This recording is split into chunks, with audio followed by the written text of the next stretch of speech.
kita di acara rutin tiap tiap Jumat ya. Ya, tiap Jumat. Sekarang kita fokus ke membahas Nature 100.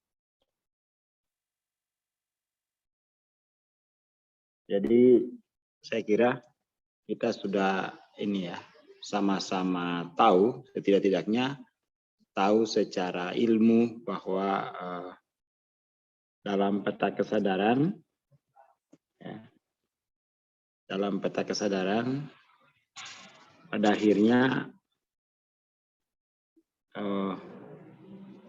kita bisa memahami bahwa kita bisa mendefinisikan diri kita sebagai materi, diri sebagai materi, atau diri sebagai spiritual. Sebagai yang spiritual atau sebagai yang transenden. Kan hanya itu pilihannya ya. Hanya itu pilihannya. Tidak ada yang lain.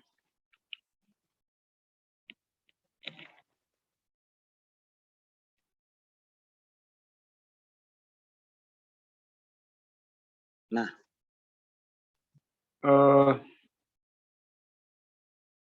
sebelum kita masuk ke Nature 100, saya ingin mengajak kembali teman-teman untuk setidak-tidaknya memahami peta kesadaran itu pada 3 kategori besar ya.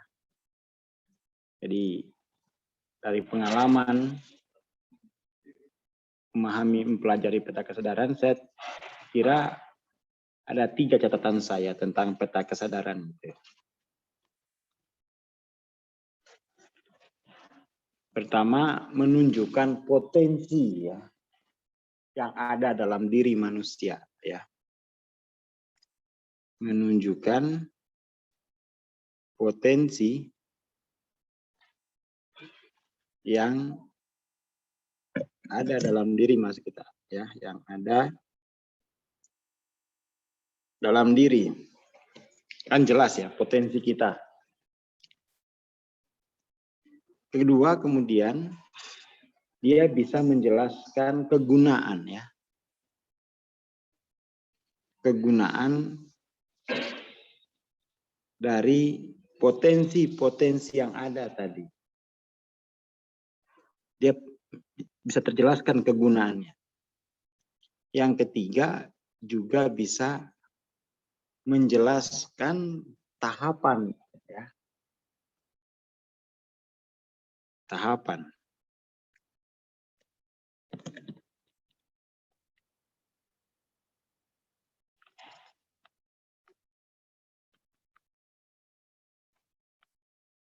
Tahapan. Jadi itu ini apa namanya? Tahapan evolusi kesadaran. Kurang lebih itu dalam catatan saya ya. Yang bisa saya kaitkan dengan peta kesadaran ini. Mungkin teman-teman bisa menambahkannya ya.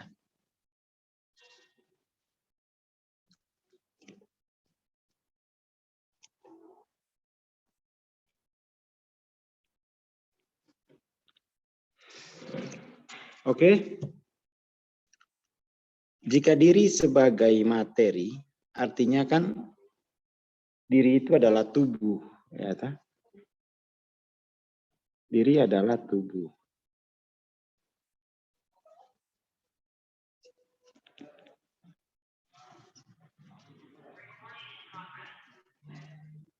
Jadi diri adalah tubuh. Artinya diri kita itu dikuasai oleh ruang. Ya. Diri dikuasai oleh ruang. Kalau definisi dirinya adalah materi. Dan ini adalah sebuah tingkat kesadaran antara 20 sampai 499.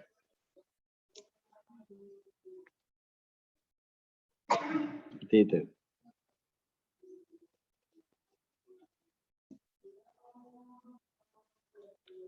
Oke ya. Ini fakta ya, ini fakta.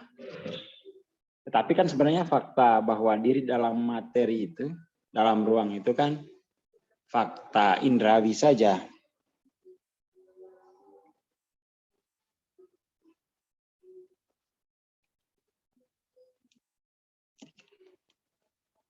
Seperti itu ya.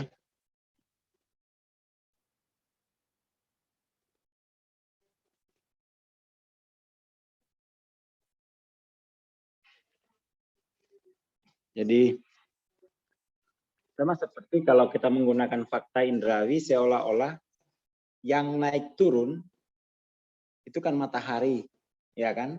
Kalau secara indrawi kan sepertinya yang naik turun itu matahari. Kenyataannya kan enggak, ya. Yang naik turun tuh, yang berputar itu bumi, bukan matahari yang naik turun. Ya kan? Sama aja dengan kesadaran kita bahwa saya dalam material itu ilusi indrawi. Cuman kan ini adalah nature kesadaran gitu. Nggak bisa kita bantah bahwa ini itu salah. Enggak. Sebelum 500 itu masih benar. Ya. Pada tahapan sebelum 500, kesimpulan bahwa saya dalam material itu benar. Tapi setelah 500, oh tidak benar lagi gitu.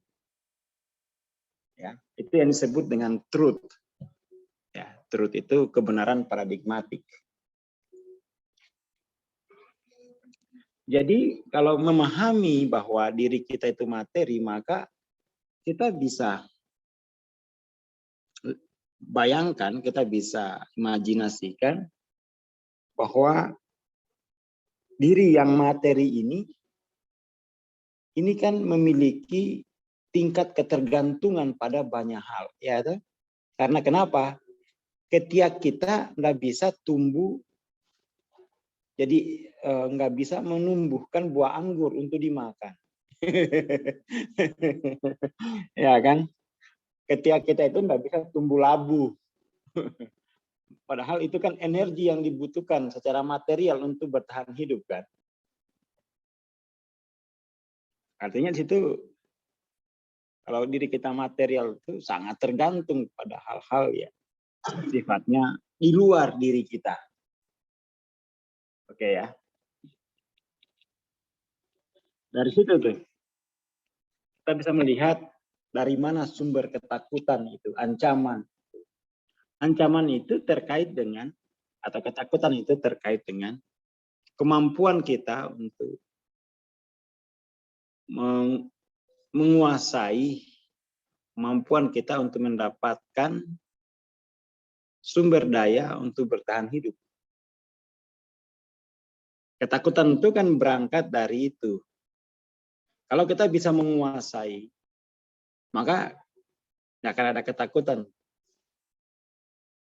Tetapi ketika kita tidak mampu menguasai sumber daya material itu, lalu secara intuitif kita mengerti bahwa, loh, saya ini berarti akan segera mati nih.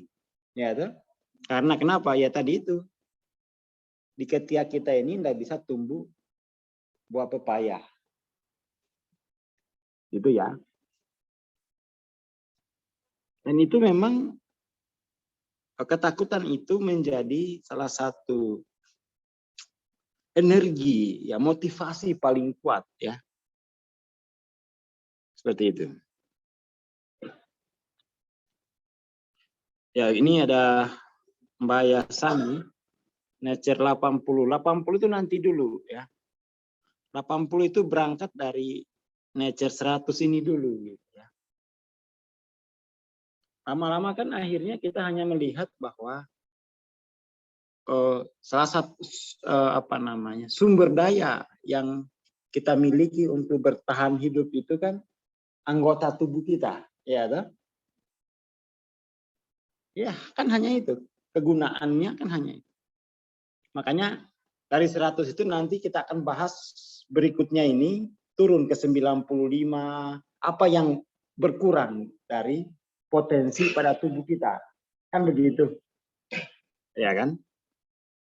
Jadi kalau dibahas langsung 80 itu nanti bingung ya Mbak Sani. Jadi kalau dibahas 80 itu nanti filosofisnya malah nggak jelas. Tapi kalau dibahas dari 100 nanti itu akan jelas konteksnya.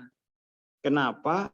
Kalau kehilangan tubuh itu menambah ketakutan, bahkan sampai praktis. Karena anggota tubuh itu kita proyeksikan sebagai senjata untuk mendapatkan, ya kan? Sebagai senjata untuk mendapatkan.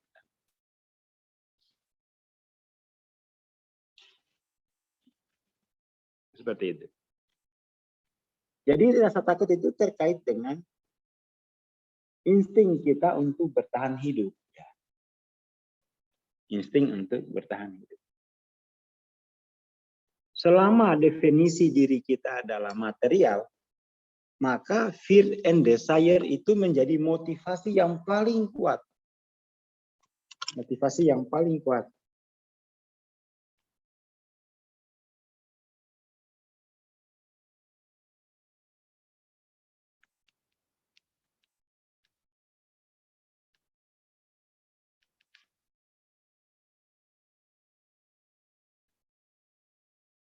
Seperti itu. Saya ulangi, selama definisi diri kita adalah tubuh, maka takut itu menjadi motivasi paling kuat. Lalu kemudian itu satu ya secara fisiologis. Secara sosial, ketakutan itu juga bisa secara sosial. Secara sosial kan kita hidup ini punya identitas. Ya. Secara sosial itu kita ditandai dengan punya identitas. Nah, identitas yang kita miliki secara sosial ini kan identitas karena perolehan dari yang lebih tua, ya kan? Perolehan dari kepala suku, ya kan? Nah, seperti itu. Secara sosial itu kan kita tidak seperti mbah kita Nabi Adam datang ke bumi masih sendiri. Jadi nggak ada yang kuasai gitu kan. Nah, kita itu datang lahir itu brojol sudah ada yang kuasai. Secara sosial gitu. Nah, ketakutan yang lain itu adalah ketakutan tidak memiliki identitas sosial. Ketakutan tidak memiliki identitas sosial. Kita tentu pernah ini ya, apa namanya? Mengalami, setidaknya pernah mendengar. Misalnya gini, di sebuah keluarga, kebetulan tadi saya juga dengar, saya baru dengar habis sesi transendensi. Jadi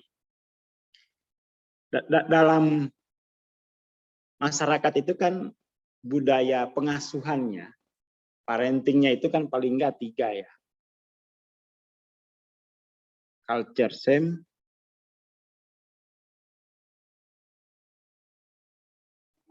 terus guilt, sama fear. Saya akan terangkan. Misalnya, saya pernah lihat dulu tetangga saya. Kalau culture shame itu gini. Misalnya kita anak-anak nih berbuat salah. Itu biasanya orang tuanya ngusir. Nek, kamu berbuat nakal kayak gini, kamu nanti tak titipin ke mbahmu loh. Itu culture shame itu, ancaman mengucilkan. Atau gini, kamu kalau nakal kayak gini, tak titipin sama Bang Aswar loh di PCI. Itu culture shame seperti itu. Ya. Tapi kalau guilty, nggak begitu. Kalau kamu nakal, nanti ibu akan bunuh diri loh, biar kamu puas, biar kamu nggak punya ibu. Itu guilt. Ya, itu guilt. Nah, ketika anak-anak mendapatkan pola semacam ini, itu mereka adalah keterancaman akan identitasnya. ketika anak-anak diperlakukan dalam budaya pengasuhan ini, itu anak-anak penuh ketakutan gitu. Kenapa? Ini saya identitas sosialku gimana? Karena dari kecil kita dapat identitas sosial itu dari orang tua, kan gitu. Dapat nama dari orang tua. Ya kan? Dapat status sosial itu dari orang tua. Gitu ya. Dulu saya waktu SD, ketika gigi saya tanggal itu takutnya minta ampun. Kenapa? Itu terkait cara saya bagaimana akan hidup makan ini kalau nggak punya gigi. Ya kan? Belakangan saya semakin takut kalau nggak juara gitu ya. Iya, karena identitas saya nanti akan tercoreng namanya. Jadi ketakutan-ketakutan. Jadi paling enggak dari sini itu kita bisa mengerti bahwa memang ya paling enggak dua itulah, ada ketakutan yang sifatnya sosiologis, ada ketakutan yang sifatnya fisiologis, psikologis gitu ya. Dasarnya itu.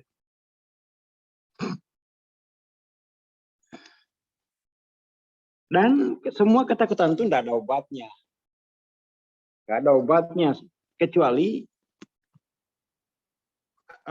proses transendensi diri, bahwa diri saya ini meliputi materi dan ruang waktu, bukan hanya material. Selama diri kita hanya material, kita kan ingin hidup terus. Jadi rasa takut itu terkait dengan rasa hidup. Ya. Rasa takut itu rasa hidup, rasa ingin terus hidup. Nah, hidup ini kan secara fakta kita lihat butuh identitas. Secara sosial kita kalau nggak punya identitas sosial nggak bisa hidup.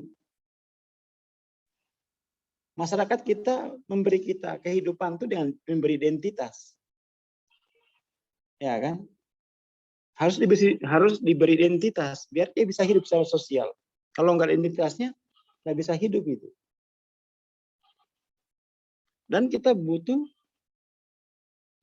anggota tubuh kita untuk hidup. Jadi Tuhan kita itu adalah identitas sosial dan alat itu tubuh kita, itu Tuhan kita itu. Karena dia yang memberi kehidupan. Itu konsekuensi dari definisi diri sebagai materi. Jadi kalau masih definisi diri sebagai materi ya siapin saja banyak obat-obatan gitu ya. Tapi kalau definisi diri spiritual kemudian ya dia tidak tergantung. Ya tidak tergantung pada yang material.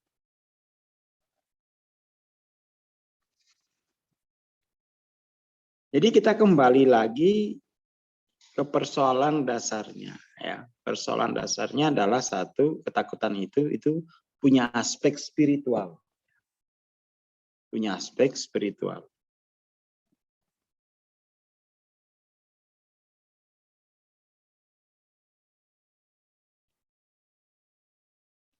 Seperti itu.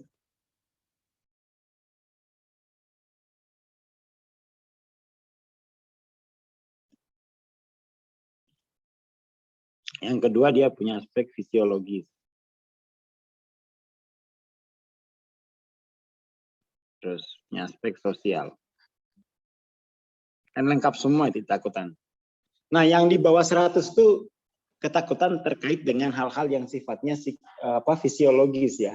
Kalau teman-teman punya per 5 poinnya dari PCI itu, yang di bawah 100 itu ketakutan terkait hal-hal yang fisiologis, dan yang di atas 100, 105 itu kan sosiologis itu, ya kan? Sosiologis.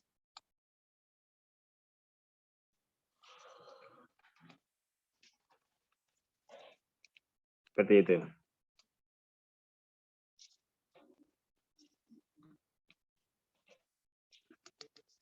Ada dua pendekatan, ya. Ada dua pendekatan.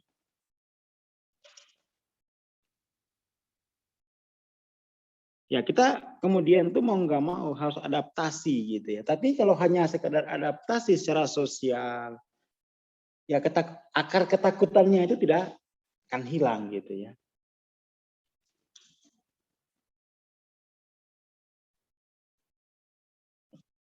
Seperti itu.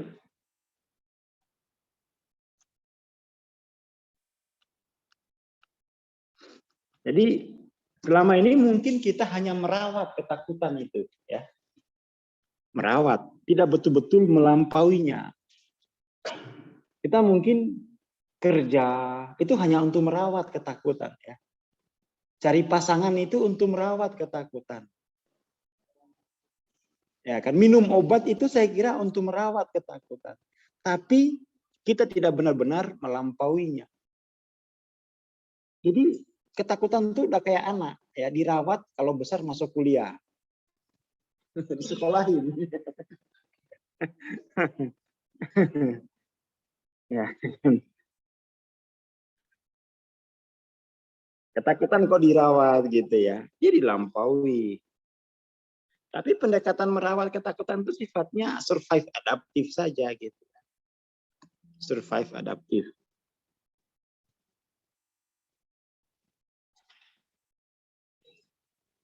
Kira-kira sampai sini saya kira itu jelas ya. Jelas ketakutan itu sesuatu yang mudah dikenali. Saya punya, kalau teman-teman ikut kuliah Isra Mi'raj tahun lalu, saya menceritakan ketakutan secara spiritual, fisiologi sampai sosial itu kan saya ceritakan waktu itu ya. Ada kalau nggak salah hampir 10 jenis, 10 aspek, 10 tingkat ketakutan itu. Teman-teman yang ingin bisa minta apa namanya sama Mas Jamim ya. Ada 10 tingkat ketakutan itu. 10 tingkat. Jadi kemudian terkait dengan nature 100 ini, ketakutan ini, pendekatannya itu ada 2. Merawatnya atau melampauinya. Ya. Hanya begitu cara kita menghadapi nature ketakutan ini. Kita rawat, artinya adaptasi secara sosial, adaptasi fisiologis, atau kita melampaui itu. Solusi terbaiknya itu melampaui. Tapi untuk melampaui itu mesti LOC-nya 500. Artinya begini, pada tingkat kesadaran 500 itu, diri itu sudah dikonfirmasi, hakul, yakin, transenden. Bukan diakui, bukan diyakini, enggak bisa diyakini, kesadaran itu enggak bisa diyakini. Kesadaran itu kan kayak organ. Ya, kesadaran itu kan hanya mengkonfirmasi saja diri kita sendiri. Jadi diyakini transenden sebagai ilmu, ya. Jadi kayak keyakinan itu kan ada kan ilmu yakin. Ini kan berarti kalau belum 500 itu masih ilmu yakin. Udah bagus ya ilmu yakin. Nanti pada akhirnya mengkonfirmasi langsung pada diri bahwa diri saya transenden itu baru hakul yakin. Ya kan? Presentasinya kurang lebih begitu.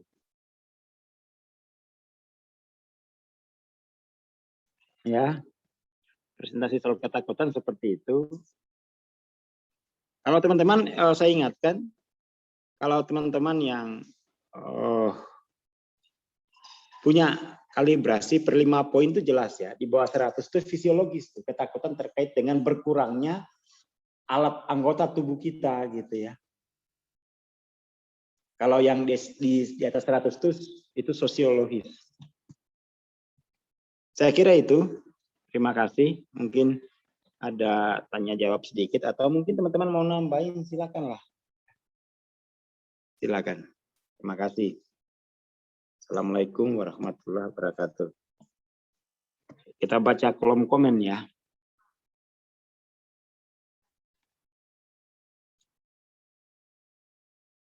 Oke.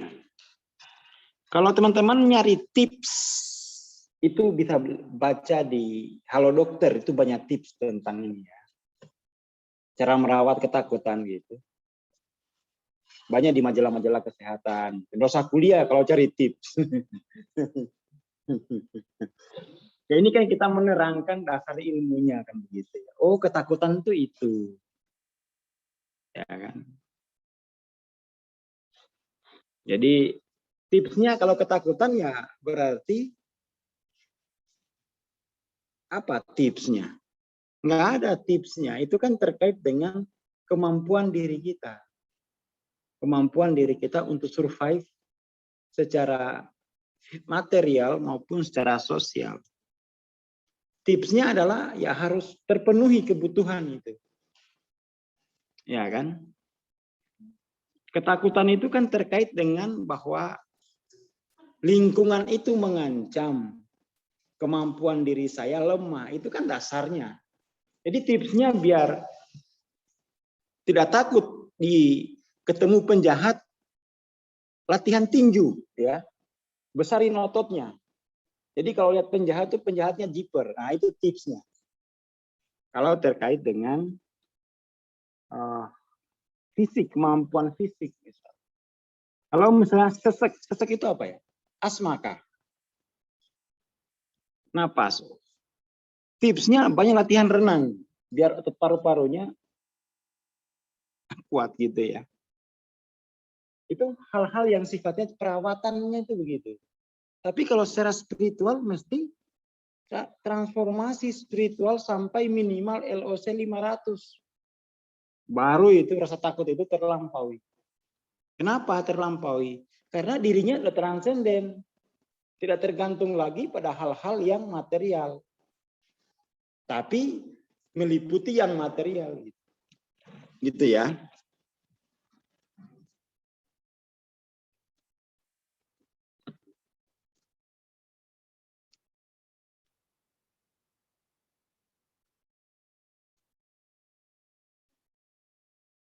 Gitu. Gitu ya. Jadi ya. Dan yang jelas kalau masih ketakutan itu nggak bisa disembuhkan. Itu bukan penyakit, itu nature. Itu nature.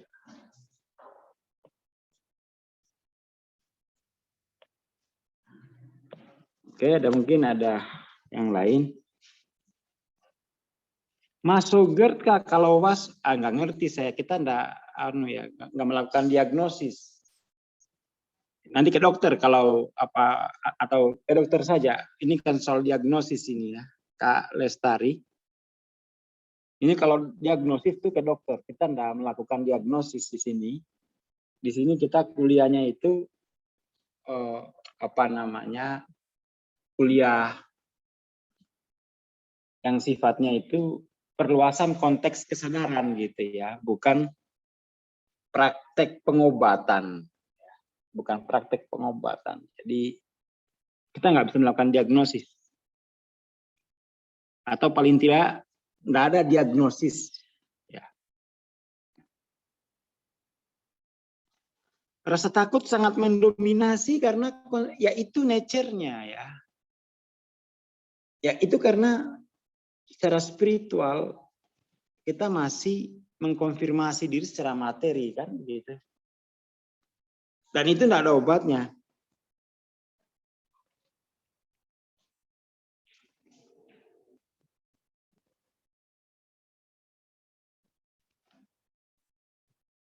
Gitu ya.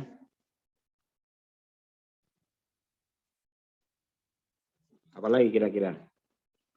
Kadang sesek, kadang enggak. Gimana tipsnya, Bang? Waduh.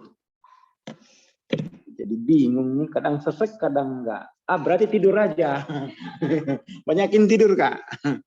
Banyakin tidur, ya.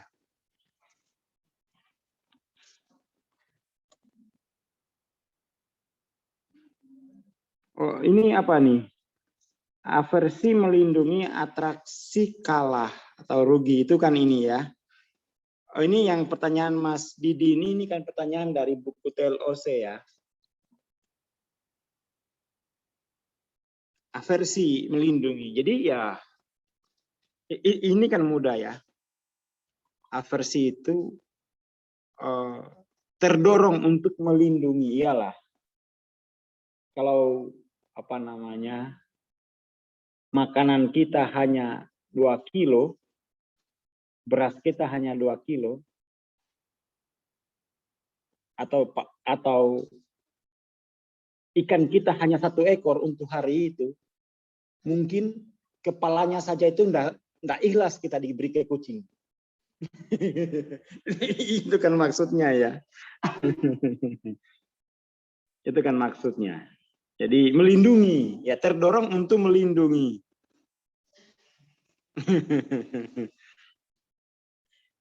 Menolak kalah, iyalah kalau kalah saya mati. Ya gitu ya.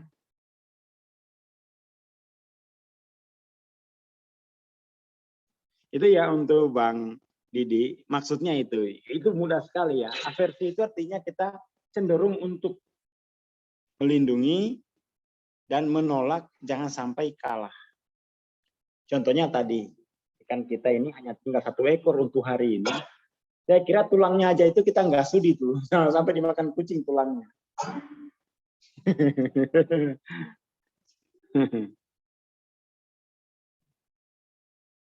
Oh, melampaui sesek, gitu ya. Itu harus transendensi langsung, Kak Yuli. Ya. Transendensi. Yuli ini yang mana ya? Oh, yang waktu itu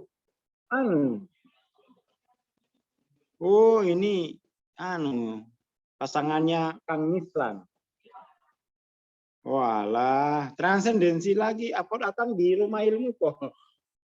Terus ke sini. Transendensi di Semarang sini. Ya. Kalau melampauinya itu bukan teknik ya, itu proses spiritual ya. Proses spiritual, bukan teknik, bukan metode. Gitu ya. Tak kira Yuli siapa. Ya, saya pikir nggak ada kabar atau gimana ini. Apa masih dirawat COVID, ternyata ya. Jadi nggak gimana kabar COVID-nya nih, Kak Yuli?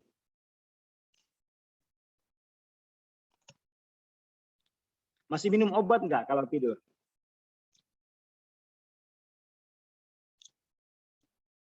Dan nggak minum obat lagi ya?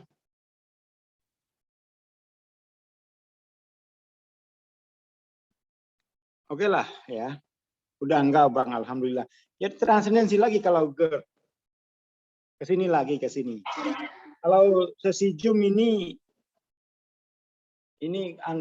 waktu saya 2 minggu ini kacau jadwal Zoom. Mohon maaf teman-teman yang punya jadwal Zoom karena ya ada perubahan. Ada perubahan jadi ya kita harus kreatif lagi. Kita harus kreatif. Saya kira itu dulu malam ini ya. Jadi ada materi tentang peta kesadaran itu setidaknya punya kegunaan 3 ya. Yang pertama menunjukkan potensi kesadaran kita, kegunaan serta tahapannya. Terus spiritual ketakutan itu punya aspek spiritual, fisiologis dan sosiologis. Terima kasih, selamat malam.